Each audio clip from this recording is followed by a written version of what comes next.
Hello everyone, this is Divyanshi Dikshit once again with you all with a new video। तो आइए start करते हैं, देखते हैं क्या है हमारा आज का टॉपिक।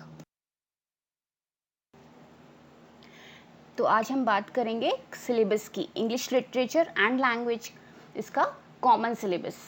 आप एनवीएस की प्रिपरेशन कर रहे हैं, केंद्रीय विद्यालय आपकी केवीएस की प्रिपरेशन कर रहे हैं, LT grade, UP TGT PGT, या आपने डीएसएसएस भी दिया हुआ है, या फिर टेट सीटेट की प्रिपरेशन कर रहे हैं।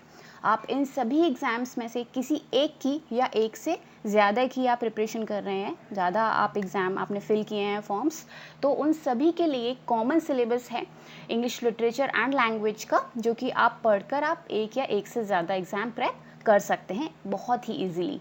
तो आपका जो लैंग्वेज है, जो ग्रामर पार्ट है, आप किसी भी सब्जेक्ट से आपने फिल किया हो एग्ज़ाम, या फिर आप इंग्लिश से ही आपने फिल किया है, तो उन सभी के लिए जो जनरल इंग्लिश वाला फर्स्ट पेपर आता है उसमें तो वो ग्रामर पार्ट सेम ही है। तो उन सभी के लिए आपको इंग्लिश लैंग्वेज ग्रामर पार्ट तो पढ़ना ही पड़ेगा, किसी भी आपने सब्जेक्ट से फिल किया हो। और जो लिटरेचर पार्ट है वो सिर्फ उन्हीं के लिए आएगा जिसने इंग्लिश लिटरेचर या इंग्लिश जो सब्जेक्ट है उससे अपना फॉर्म फिल किया है, जिसने मेन सब्जेक्ट इंग्लिश लिया है। ठीक है, तो हम अपने जो ऑनलाइन क्लासेस हम वीडियोस हैं उसमें भी ये जो सिलेबस है हमारा, सब हम जनरल इंग्लिश और लिटरेचर का साथ साथ लेके चलेंगे। तो अगर आपको कोई भी टॉपिक लैंग्वेज का या लिटरेचर का आप पहले पढ़ना चाहते हैं, या आपको लगता है कि हमें पढ़ना है, तो आप हमें कमेंट बॉक्स में कमेंट करके बता सकते हैं, पहले हम वो टॉपिक कवर कर लेंगे। अदरवाइज़ हम अपने सीक्वेंस से चलेंगे और जो पूरा सिलेबस है वो कवर करेंगे। ठीक है, तो एलटी ग्रेड का सिलेबस तो कुछ स्पेसिफिक दिया हुआ है जो आप डाउनलोड कर सकते हैं। उसके अकॉर्डिंग एलटी ग्रेड का सिलेबस हम, और एलटी ग्रेड का जो इतना सिलेबस है अगर हम वो पढ़ते हैं तो वो हमारे और जो एग्ज़ाम्स हैं जैसे एनवीएस केबीएस, ये सभी एग्ज़ाम्स हैं, इन सब के लिए भी बेनिफिशियल होगा, क्योंकि हमें क्वेश्चंस तो कहीं से भी बन सकते हैं। हमें एलटी ग्रेड के लिए सपोज़ शेक्सपियर के सोनेट्स पढ़ने हैं तो उसमें कुछ स्पेसिफिक दिए हुए हैं, लेकिन वही स्पेसिफिक अगर हम पढ़ते हैं, अच्छे से कवर करते हैं, तो वो हमें अदर एग्ज़ाम्स में भी बेनिफिशियल रहेंगे। ठीक है, तो अगर आप ये सभी जो हमारे अपकमिंग वीडियोस हैं इन सभी टॉपिक्स पर, तो अगर आप उनको देखना चाहते हैं तो सबसे पहले आपको चैनल को सब्सक्राइब करना पड़ेगा। तो जल्दी से सब्सक्राइब बटन दबा दीजिए, और साथ ही जो हमारा बेल आइकन है उसको भी प्रेस कर दीजिए, जिससे कि आपको जब भी हम वीडियो अपलोड करते हैं आपको तुरंत से नोटिफिकेशन मिल जाएगा। तो आइए स्टार्ट करते हैं, देखते हैं क्या है हमारा जनरल इंग्लिश का सबसे पहले टॉपिक। जनरल इंग्लिश जो कि बेसिकली आपका ग्रामर लैंग्वेज पार्ट है, उसमें कुछ टॉपिक्स कॉमन हैं जो कि सभी एग्ज़ाम्स में आते हैं। जैसे अब सबसे पहले हम टॉपिक्स देख लेते हैं, क्या क्या वो टॉपिक्स हैं जो जनरल इंग्लिश में आते हैं। जैसे टेंसेस, आपको टेंसेस आने चाहिए। आप कोई भी एग्ज़ाम दे रहे हैं, कॉम्पिटिटिव एग्ज़ाम दे रहे हैं, तो आपको टेंसेस आना मस्ट है। मॉडल्स, मॉडल से कुछ क्वेश्चंस आते ही हैं। Voice, subject verb concord, parts of speech, sentence correction, articles, phrases, then आपका क्लॉजेस, स्पेलिंग्स आती हैं, रीडिंग कॉम्प्रिहेंशन सब में आता है, narration, idiom phrases, punctuations, synonyms and antonyms, and आपका लास्ट वोकैबुलरी। तो आपको जनरल इंग्लिश के लिए इतने सभी टॉपिक्स कवर करने हैं, चाहे आप कोई भी कॉम्पिटिटिव एग्जाम्स दे रहे हैं, whether it is related to teaching और एनी अदर।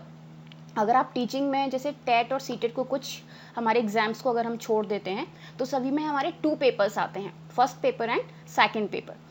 अगर आपने इंग्लिश चूज़ किया है एज अ सब्जेक्ट, इंग्लिश लिया है, तब तो आपको जनरल, आपको फर्स्ट पेपर में एज अ जनरल इंग्लिश, आपको इंग्लिश ग्रामर आपको पढ़नी पड़ेगी, उसमें कुछ क्वेश्चंस आएंगे। देन आपको जो आपने मेन पेपर है इंग्लिश सब्जेक्ट का, उसमें भी इंग्लिश का लैंग्वेज से आपके क्वेश्चंस बनते हैं, ग्रामर से पार्ट आएगा।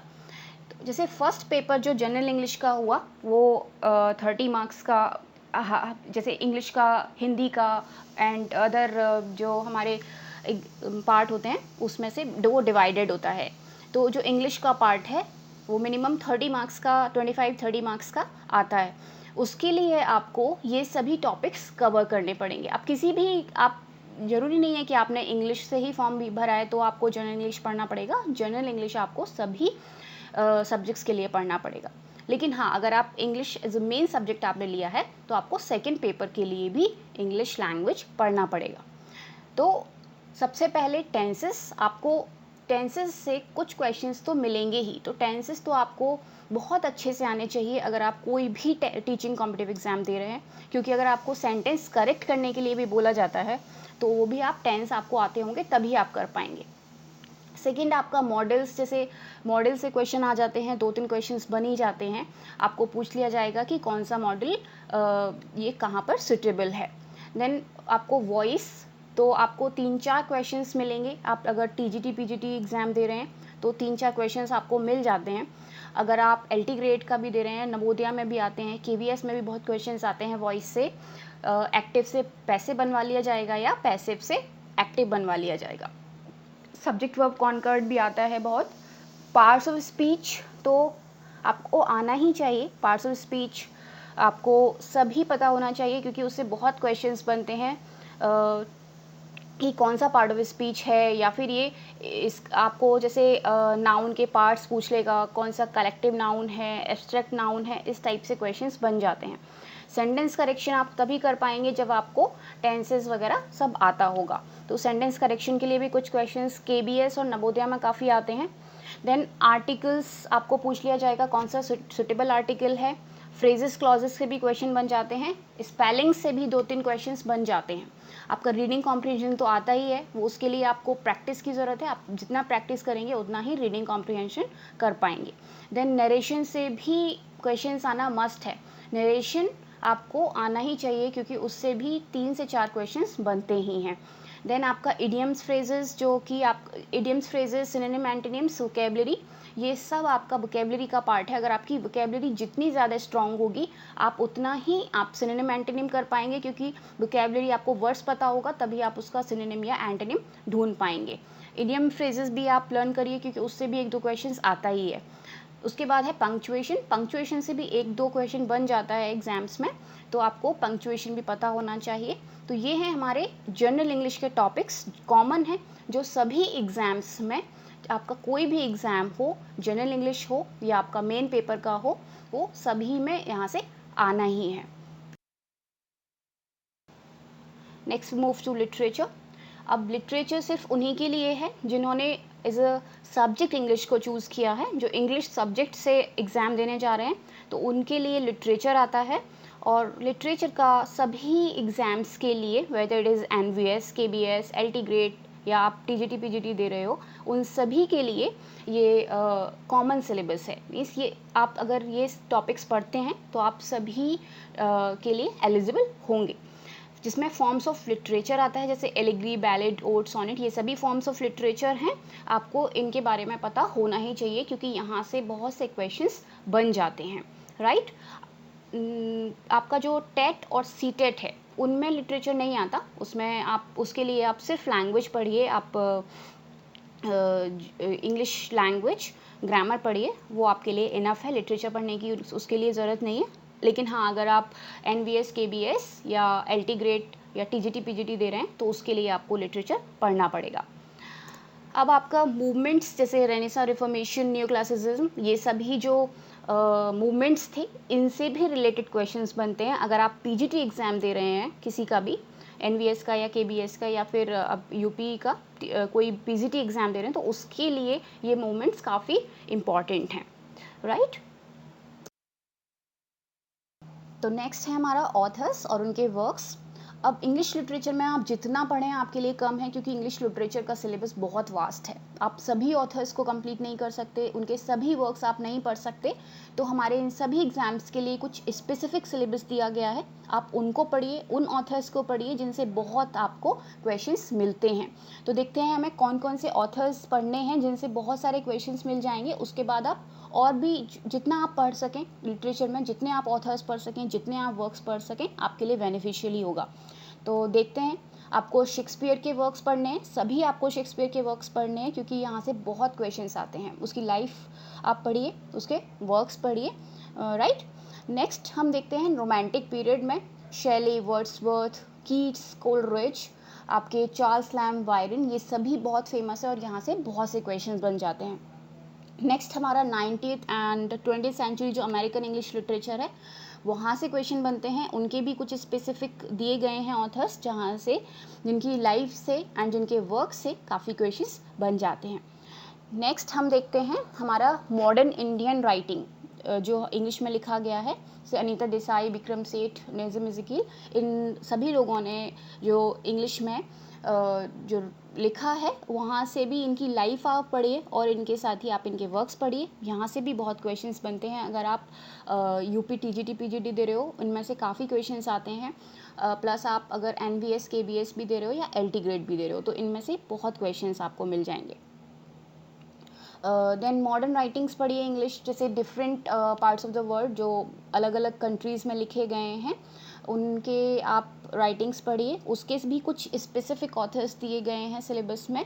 ये कॉमन सिलेबस है इन सभी के लिए। आप अगर इतना पढ़ते हैं, इतने ऑथर्स, तो आपको बहुत से क्वेश्चंस इन्हीं ऑथर्स से मिल जाएंगे।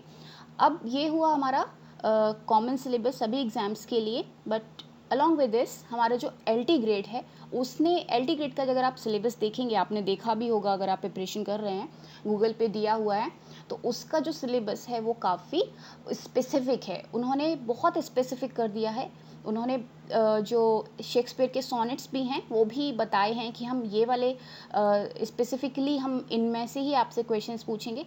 तो हम एक बार एलटी ग्रेड का सिलेबस देख लेते हैं। देखते हैं एलटी ग्रेड का क्या सिलेबस है स्पेसिफिक जो दिया गया है। सबसे पहले पोइट्री का सिलेबस देखते हैं, जिसमें आपको सबसे पहले शेक्सपियर के स्पेसिफिक सोनेट्स दिए गए हैं, नंबर्स दिए गए हैं आपको कौन कौन से सोनेट सिलेबस में हैं आपके। तो ये वाले सोनेट्स आप अच्छे से प्रिपेयर करिए, जिससे कि आपको बहुत से क्वेश्चंस इन्हीं सोनेट्स से मिल जाएंगे। देन आप अपना जो शैली हैं, टेनिसन हैं, इन सब के भी अपने स्पेसिफिक वर्क्स दिए गए हैं। तो आप एक बार ये अपना सिलेबस डाउनलोड कर लीजिए एलटी ग्रेड का, और उसके अकॉर्डिंग जो आपको स्पेसिफिकली पर्टिकुलर जो दिया गया है पॉइंट, उसी को बहुत अच्छे से प्रिपेयर। देन नेक्स्ट हम देखते हैं रॉबर्ट ब्राउनिंग का, जैसे my last touches, Prospice, Arnold का Dover Beach, memorial verses, W B Yeats का सेकंड कमिंग। तो ये सभी आप एक बार देख लीजिए, जितना भी आपको कौन कौन सी पॉइंट्स बहुत अच्छे से प्रिपेयर करनी है। तो इसका तो आपको बहुत अच्छा है, फ़ायदा मिल रहा है कि आपको बहुत ज़्यादा वास्ट सिलेबस नहीं देखना है। आपको सिर्फ स्पेसिफिकली वही पॉइंट्स जो यहाँ दी हुई हैं, वही पॉइंट्स बहुत अच्छे से प्रिपेयर करनी है। उसके अलावा भी आप थोड़ा अपना एक्स्ट्रा नॉलेज रखिए, जिससे कि अगर आपको कहीं और से क्वेश्चंस बनता है तो वो भी आप कर सकें। अब हम देखते हैं ड्रामा में भी जैसे शेक्सपियर के मैकबेथ, ये merchant of Venice, twelfth night, ये सभी बहुत फेमस हैं, जो आपके सिलेबस में भी हैं। आप इनको पढ़ लीजिए अच्छे से। ये सभी जितने भी, जैसे बेन जॉनसन का Dryden, Bernard Shaw, Galsworthy, Harold Pinter, इन सब की लाइफ पढ़िए और इन सब के जो स्पेसिफिक वर्क्स दिए हुए हैं वो आप पढ़िए, ठीक है। तो ड्रामा के लिए आपके लिए एलटी ग्रेड अगर आप दे रहे हैं तो उतना आपके लिए इनफ रहेगा। हमारा प्रोज एंड फिक्शन में भी कुछ स्पेसिफिक दिए गए हैं राइटर्स एंड उनके वर्क्स। तो आप राइटर्स की लाइफ पढ़िए और उसके साथ ही आप जो आपको वर्क्स दिए गए हैं सिलेबस में, वो वर्क्स अच्छे से पढ़िए।